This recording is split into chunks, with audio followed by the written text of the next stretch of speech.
ଅଚ୍ୟୁତ ମିଶ୍ର,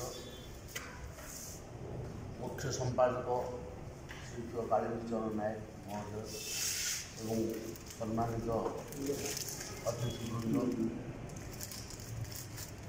ଆମର ଆଜି ପରମ ସୌଭାଗ୍ୟ ଯେ ଆମେ ଆଜି ଗୋଟେ ନୂତନ ବିଷୟବସ୍ତୁ ଉପରେ ଆଲୋଚନା କରୁଛୁ।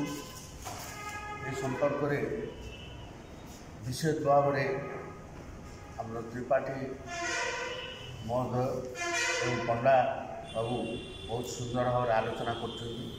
ମୁଁ ବିଶେଷ ଭାବରେ ଆଉ ଆଲୋଚନା କରିବି ନାହିଁ। ସନ୍ଧ୍ୟା ସମୟ ଆସିଲାନି, ଅନ୍ୟାନ୍ୟ କାର୍ଯ୍ୟକ୍ରମ ରହିଛି।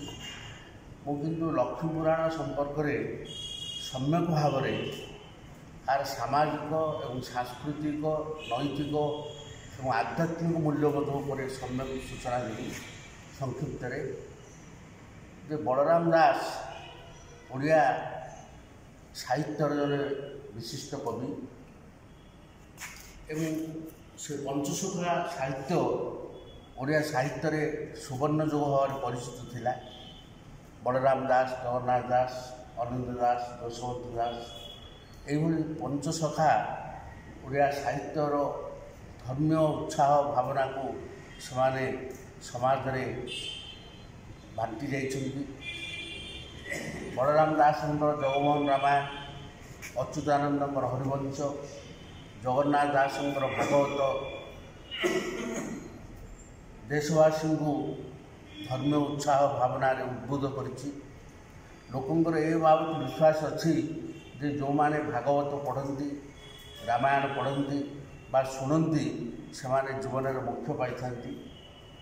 ବଳରାମ ଦାସଙ୍କର ଲକ୍ଷ୍ମୀ ପୁରାଣ ଓଡ଼ିଆ ସାହିତ୍ୟର ଏକ ସାର୍ଥକ ସୃଷ୍ଟି, ଏକ କ୍ଷୁଦ୍ର ଗ୍ରନ୍ଥ, କିନ୍ତୁ ଏତେ ଲୋକପ୍ରିୟ ତାକୁ କଳନା କରିହେବ ନାହିଁ। ଘରେ ଘରେ ପୂଜିତ ଏବଂ ପଠିତ।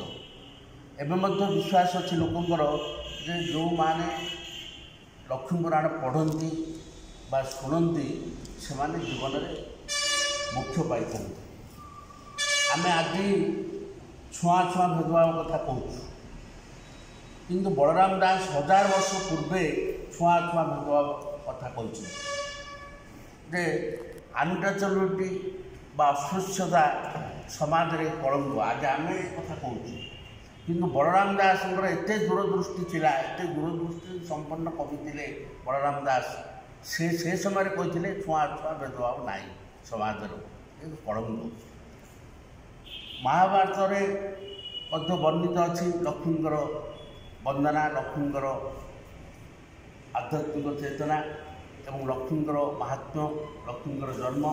ମହାଭାରତ, ରାମାୟଣ, ବିଭିନ୍ନ ଶାସ୍ତ୍ର ପୁରାଣ ମଧ୍ୟ ଲକ୍ଷ୍ମୀଙ୍କର ଜୟଗାନ କରାଯାଇଛି, ତାଙ୍କର ସ୍ତୁତି ବନ୍ଦନା କରାଯାଇଛି, ତାଙ୍କୁ ଆରାଧନା କରାଯାଇଛି। ସେ ସମ୍ପର୍କରେ ତ୍ରିପାଠୀ ସାର୍ ବହୁତ ସୁନ୍ଦର ଭାବରେ ଆଲୋଚନା କରିଛନ୍ତି।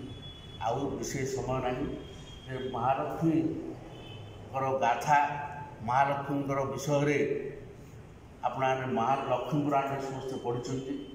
ଲକ୍ଷ୍ମୀ ଯାହାକୁ ଛାଡ଼ନ୍ତି ସେ ଲୋକ ଲକ୍ଷ୍ମୀ ଛଡ଼ା ହେଇଯାଏ, ଅନ୍ନ ମିଳେ ନାହିଁ।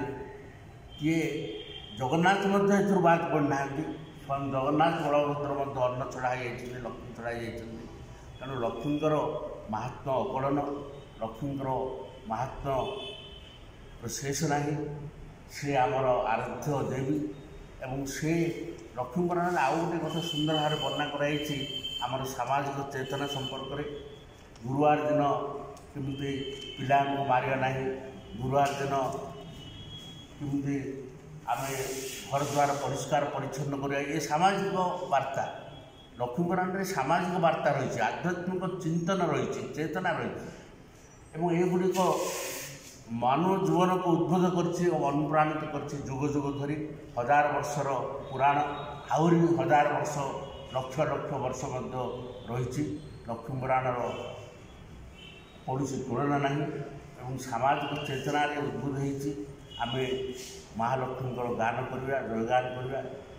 ଲକ୍ଷ୍ମୀ ପୁରାଣ, ଲକ୍ଷ୍ମୀର ଅର୍ଥ ହେଲା ସ୍ତ୍ରୀ, ସୌନ୍ଦର୍ଯ୍ୟ ଏବଂ ଯେଉଁମାନେ ଏ ସ୍ତ୍ରୀ ସୌନ୍ଦର୍ଯ୍ୟକୁ ଛାଡ଼ନ୍ତି, ଅଲକ୍ଷ୍ମୀ କାର୍ଯ୍ୟ କରନ୍ତି ସେମାନେ ଲକ୍ଷ୍ମୀ ଛଡ଼ା ହୁଅନ୍ତି।